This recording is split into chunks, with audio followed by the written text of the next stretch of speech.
Cambodia was also very clear, and Cambodia did not invite the Myanmarese political leaders to the ADIMM meeting. And I think that's our position also. And we have been discussing among ASEAN members that we should try to still engage the Myanmarese military regime if that is acceptable to our political masters, and try to convince them to de-escalate, again, to try to achieve ceasefire and democratic resolution of the conflict. And we have given our example in Indonesia. In Indonesia, in 1998, I think we are one of the few examples in the world of a military voluntarily withdrawing from politics. A military withdrawing voluntarily from politics until today, and we are proud of it. We are proud of that. I myself was accused many times of preparing a coup d'etat, preparing, but I did not carry out. I formed a political party. I took part in 4 general elections, right? I became a presidential candidate in 2 general elections. I'm preparing to go for the 3rd time, So we are proud of that, and we want to convince our Myanmarese colleagues that the military always should defend their people and not take violent actions against their own people. Indonesian military tradition is we are a people's army. We rose from the people. We are nothing without the people, and therefore we voluntarily withdrew from politics. And we will go to the people to get a mandate of the people by the consent of the people. I think that's my answer. Thank you. Thank you very much. Everybody, please thank our panelists. They've all worked exceptionally hard. And you've now also learned your lunch, and please be back in the room by 2:40 this afternoon so that we can start on time. Thank you very much. Distinguished participants of this year's session of the Shangri-La Dialogue. First of all, it is indeed a great honor for me to once again be invited to speak in this important assembly of distinguished leaders in the defense and security fields of not only the Indo-Pacific region, but also from all over the world. We see today in this meeting many ministers, many leaders, many defense and security officials, not only from this region, but from the Americas, from Europe, from the Middle East. This shows how important events like this Shangri-La Dialogue has become. I totally agree with some previous speakers that consider meetings like the Shangri-La Dialogue to be important platforms for the exchange of views, personal contacts, discreet conversations, private meetings, which are all important ways to diffuse tension, overcome misunderstandings, and create a confidence-building environment. We all, I think, agree that this world, that our Earth, has become a small planet. And we are, all of us, facing common global threats to our security and our livelihood. We have together just overcome. We have just managed to mitigate the near disastrous COVID-19 pandemic. Even at this time, experts in the medical fields and the field of microbiology warn us not to lessen our guard against these global biological threats. My friends in the medical field warn me that there are now new mutations of the original COVID-19 virus appearing again. Distinguished friends, participants, these are but a few examples, some examples of the universal threats that we will face, all of us, in this small planet of ours.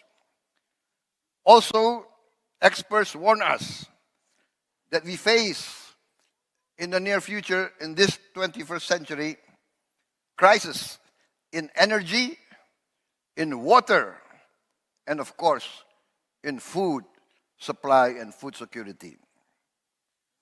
It is imperative for us to overcome our geopolitical rivalries, our territorial disputes, through dialogue, negotiations, and win-win solutions. The Asian tradition of compromise is, I think, not really only an Asian tradition. Historically, compromise is the only way that communities and societies can prosper. Distinguished friends, the adagium that might makes right actually is not an eternal adagium. When there's a mighty power, there usually will come a mightier power in the neighborhood. That is the history of mankind. The history of mankind teaches us that compromise and coexistence is the only viable route to prosperity. Therefore, in the context of tensions in our part of the world and in the Indo-Pacific region, and also in other parts of the world, I myself actually have a more optimistic outlook. Let us be very open. The security situation in the Indo-Pacific, especially in Asia, in East Asia, is one dominated primarily by the tensions rising from the rise of China to become again a great world power. And this is interfaced with the United States' role as a preeminent global power. History teaches us when a rising great power meets a preeminent global power, tensions do arise, and the historical record shows many of these conflicts result in open conflict, kinetic conflict. However, this rivalry, some have suggested, is turned into a new Cold War. It is being called the Second Cold War. And in this so-called new Cold War, as in all wars, whether hot or cold, the danger of catastrophe is always near. Especially in this age of ours, this age of advanced science and technology, of artificial intelligence, quantum leaps in new discoveries, in new technologies. In this age, any confrontation of force can very quickly result in a dangerous descent to disaster. I've been told by experts in Indonesia, even if Indonesia is not involved in any open conflict, if there is a nuclear war, the difference between those directly involved and Indonesia is we will die a slower death, but we will suffer as well. However, I am of the opinion that the leaders of the two leading powers in this great rivalry are actually wise leaders. I am of the opinion that they are aware of the burden they have on their shoulders. I am sure they must feel the weight of this burden. They are also very aware of the great history of their nations and their civilizations. China has a long and great history, maybe the longest recorded history of mankind. China has been and will surely continue to be a great civilization. The United States is also part of the Western civilization. This Western civilization has also given us, has given humankind Renaissance and the Enlightenment. Science, new discoveries that have improved the livelihood of humankind. Both these great civilizations, the Chinese civilization and the Western civilization at present now being led by the United States, have contributed to the great advance and progress of humankind. Therefore, I am convinced that the leaders of both China and the United States and the West will resolve these conflicts through compromise, cooperation, and with humanism, resulting in a peaceful resolution of their differences. I am confident that through leadership and wisdom, great statesmanship will prevail amongst the leaders of these great powers. Perhaps I can be considered one of the eternal optimists, but I do not deny that I'm an optimist, because the only alternative to an optimistic view is one that I do not dare to consider. This is, I think, not only my hope, but the hope of many around the world. I would like now also to address the conflict in Europe. That is Ukraine-Russian conflict. I address this because I see many of our European friends present here in this forum.